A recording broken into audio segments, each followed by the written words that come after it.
I'm going to be teaching you some skills today on how to do that. And skillful striving really takes psychological flexibility. It takes you being able to be present and attending to the present moment, having a willingness and courage to face the discomfort of things like, I'm going to feel guilty and I'm still going to do this, take this time off. It takes perspective taking, be able to zoom out from time to time and look at your life, look at where you're headed, look at how you're doing, get out of your self story, and unhook from your thoughts, because we are just going to have those self-critical, negative, harsh thoughts driving us. And we need to learn some skills to unhook from them and maybe develop a different type of mind to turn to. It's about knowing what matters most, what your deepest values are. So in my work, I talk about many different processes, and in particular, 6 core processes that are associated with psychological flexibility. But for today, I want to just focus on 3. And we are going to be looking at fierce self-compassion, how to be courageous and compassionate. We're going to be looking at values, how to orient towards what's important to you. And we're going to be looking at committed action, how to make daily moves in the direction that you care about. Fierce self-compassion is your ability to harness the power of kindness and care for yourself while taking meaningful action in your life. And it comes from the research of Kristin Neff, really revolutionizing the field of psychology with her work in the arena of self-compassion. I've had the opportunity to speak with Kristin a couple of times, and we're going to get a chance to watch her talk about fierce self-compassion in an interview that I did with her for the From Striving to Thriving Summit. But she has been able to operationalize through research these 3 components of self-compassion. When you are struggling, when you are doing something hard, when you are need a little bit of a boost in courage, it's helpful to be mindful.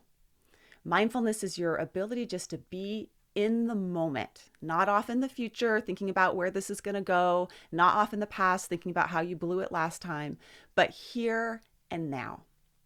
Self-compassion has a component of kindness, this ability to turn towards ourselves the way we would a good friend when they were doing something hard, how a coach would really be with, encourage, and validate and strengthen their athlete, And it has a component of common humanity and understanding that you are not alone and that you are part of a greater whole and that you are human. All humans make mistakes. All humans stumble.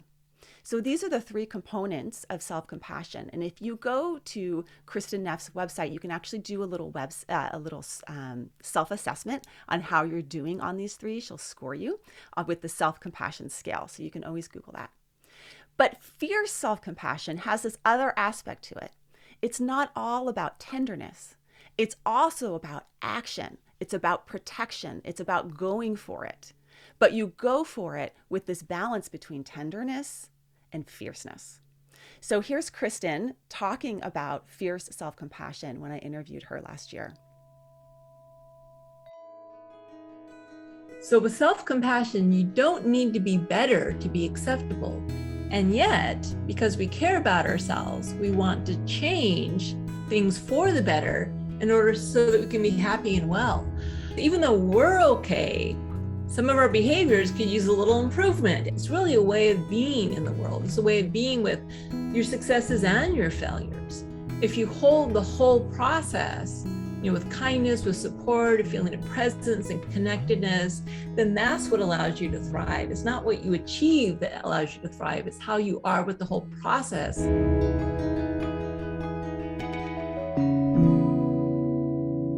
So there's a tremendous amount of research on self-compassion. And actually, many people think that if we're kind to ourselves, we're going to lose our edge. Right? We think, oh my gosh, my critic is how I got here. But actually what the research shows is that it increases your motivation to be self-compassion. You're more willing to take risks. You think about, a little kid in kindergarten, they're more likely to go out into the roam and explore if they feel like there's a warm, loving parent there supporting them, right? You're more resilient when you're self-compassion, and it fosters a sense of self-worth that's based on just you are worthy, as opposed to your worth is based on something that you do or you achieve. It's different from self-esteem. And actually, folks that are self-compassionate are better able to bounce back from mistakes than people that have high self-esteem. Because if you have high self-esteem and you fall, you're like, oh my gosh, I thought I was so smart, and look at me. If you have high self-compassion, you're like, of course I fell. It's part of being human. Self-compassion reduces anxiety, depression, and stress, and it's even been shown to improve our immunity markers. At the same time, our mind can just be the worst, especially when we are doing hard things. So as I'm talking to you, my mind is saying all sorts of things about me, about whether or not I'm doing a good job, whether or not you're getting what I'm saying, right? My mind has a constant commentary, and your mind has a constant commentary too. And sometimes the things that your mind says to you are helpful, but a lot of times the things that our mind tells us are not so helpful.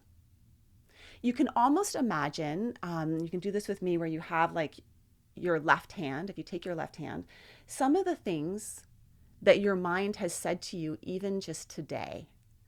I imagine that if some of those things were written across your hand, some of them would be quite critical. Some of them would be comparing you. We compare our looks, we compare our outfits, we compare our everything, right? Some of them may be sort of judgmental about your performance, how you're measuring up, or judgmental of others, right? So if you were to take that left hand with all of that, like kind of stuff that's not helpful that our mind does, and you were to hold it up really close to your face, and then be able to try and have conversations with people. Do this with me. Hold it up to your face. It's really hard to see people. It's really hard to see beyond your hand and your thoughts, and you can't even see if they were written there, what would be written on it, right? Now move your hand away from your face and put it in your lap. And I didn't cut off your hand. I didn't take away those thoughts. But what I'd like for you to do is notice how with your hand in your lap or at your side, how you can look around at the people that are with you and engage in the present moment. You can get a little distance from your thoughts. Now, what if you had another hand over here on the right-hand side, and this hand had some really encouraging things to say? Like, yeah, I bet everyone feels a little anxious. I bet everyone compares themselves. I bet everyone has a story. But you know what? I'm here for a reason. I'm here because I care about something. I'm here to learn and grow and connect. What would be some of those things that would be encouraging to have in your other hand? Think about that for yourself. Like, what would be an encouraging voice? For me, it's things like, hey, I don't have to do this perfectly. This is the first time they've ever heard it. I could skip the rest of them. We've had enough right now, right? So having an encouraging voice. And then what you can do is you can turn your head and you could look at your encouraging hand when you need it. And when your other hand that's sort of critical shows up, you can be like, okay, thanks, I got this. And then you can engage in your life in a more compassionate way. So part of our work is to start to be able to notice, like, what is that self-compassionate voice? A self-compassionate voice is tender and comforting and present and reassuring. It's also fierce and protecting and motivating and taking action. Like, I'm going to show up. I'm going to like put myself out there. And if I'm the type of person that doesn't talk a lot, I'm going to put myself out there and talk more. If I'm the type of person that talks too much, I'm going to step back, right? So we can start to become a version of ourselves that has a compassionate inner coach. And that's incredibly helpful when we face challenges. You can think about even something that's challenging in your life right now, how it would be helpful to have a different voice. And what would that voice say if it was tender and kind and motivating and encouraging? And if you have a hard time thinking about that voice, you could think about a younger version of you that used to have that challenge too. Because I imagine that the way that you feel in some kind of challenge, whether it's an interpersonal challenge or it's a work challenge, this isn't the first time you've ever felt this way or experienced this. There's probably like a younger version of you. So for me, when I was in graduate school and I was feeling not part of and all this group of women and I was competing, well, I could rewind all the way back to being a kindergartner who started school a little too early and always felt like she was left behind. I never felt like I fit in. So if I were to talk to my kindergartner version of me, I would have a few things to say and a tone, right? So what if you spoke to that younger version of you? How would you speak to her? And that's a way to start to cultivate and understand what it means to be compassionate towards yourself. Or maybe you could even think about, gosh, if like my 80-year-old version of me were looking back on this day and me, what would she say to me? She'd be pretty proud. She may say, don't sweat the small stuff, honey. You're on your path. You're doing this. This is pretty amazing. So what would your future self say? These are ways in which we can start to cultivate our compassionate mind and our fierce, compassionate self. So, first process for you all to start working on is self-compassion, and it's a lifelong process.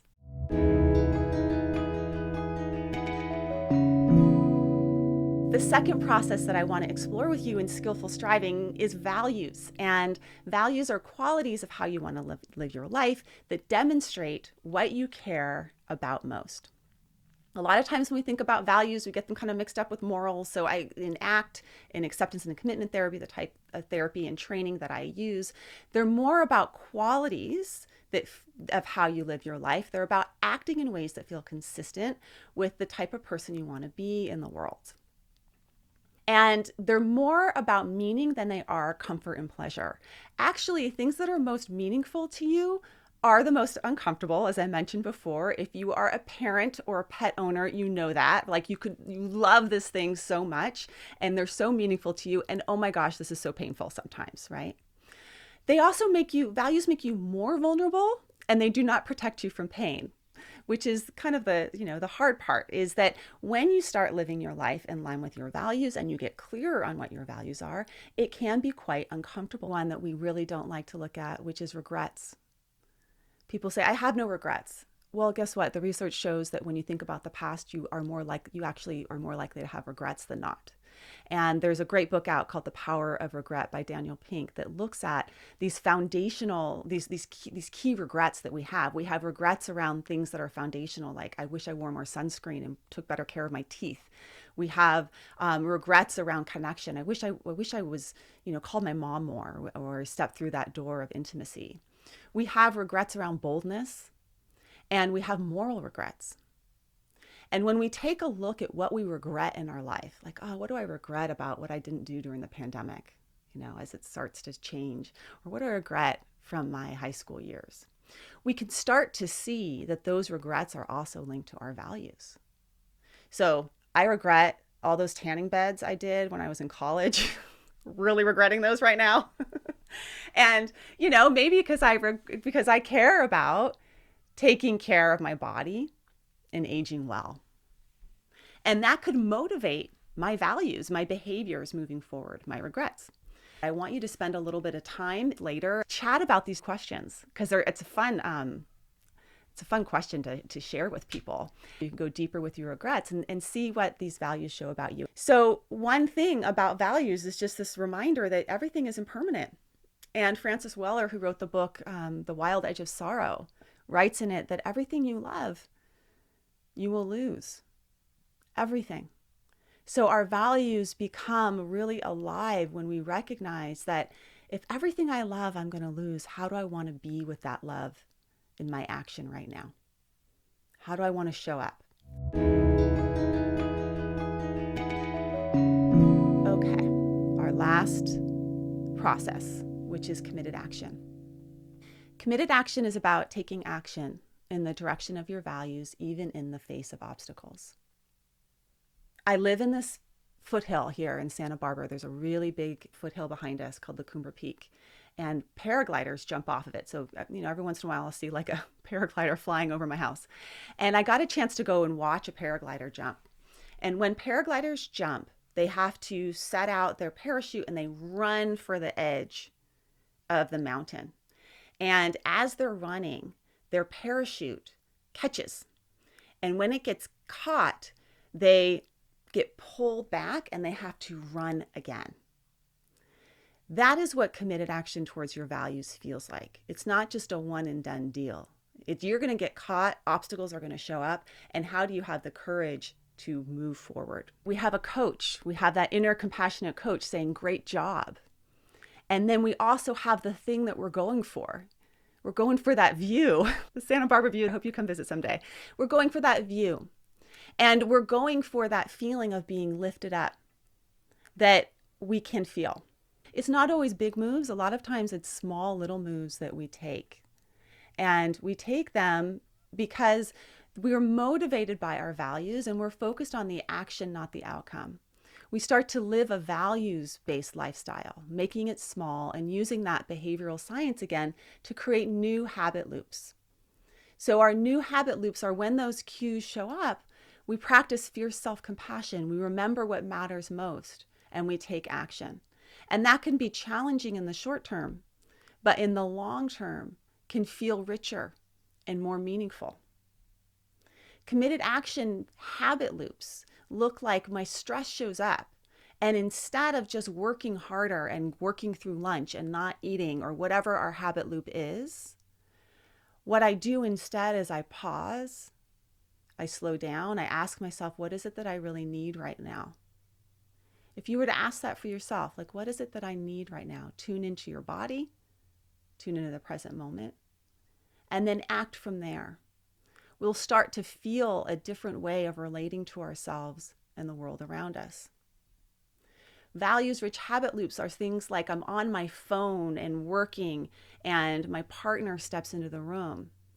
And instead of just, kind of semi-ignoring him and talking to him while I'm working, I put the phone down and I look him in the eyes and I connect.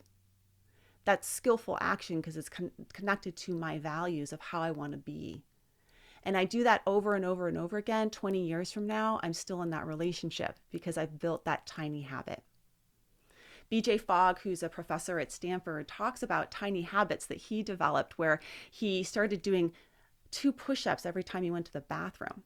And when that got too easy for him, he started doing 5 and then 15. And now he's doing push-ups multiple times a day, depending on how hydrated he is. That we start to look at what is it that I want to grow in my life and how can I set up my habits and my actions so that they become part of this new, healthier, skillful, striving cycle.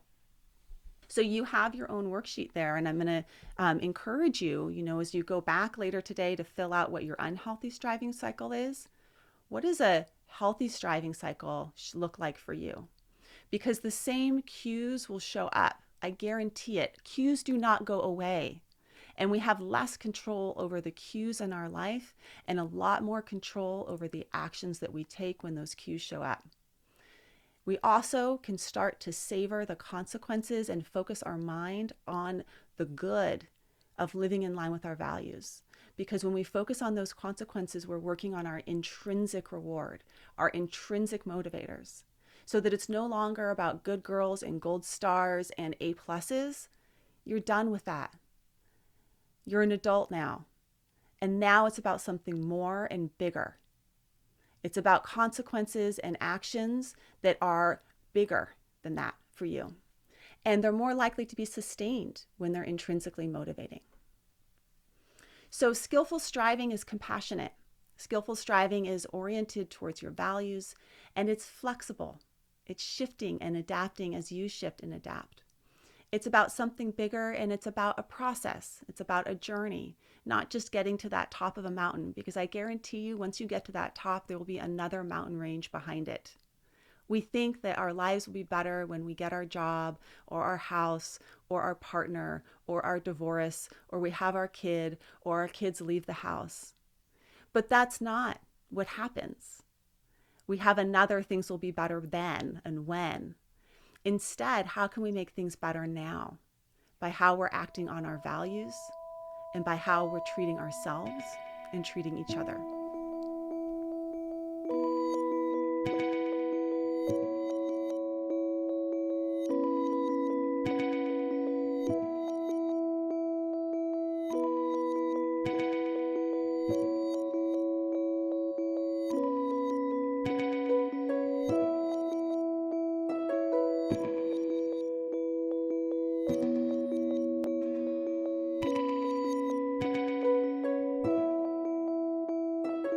you.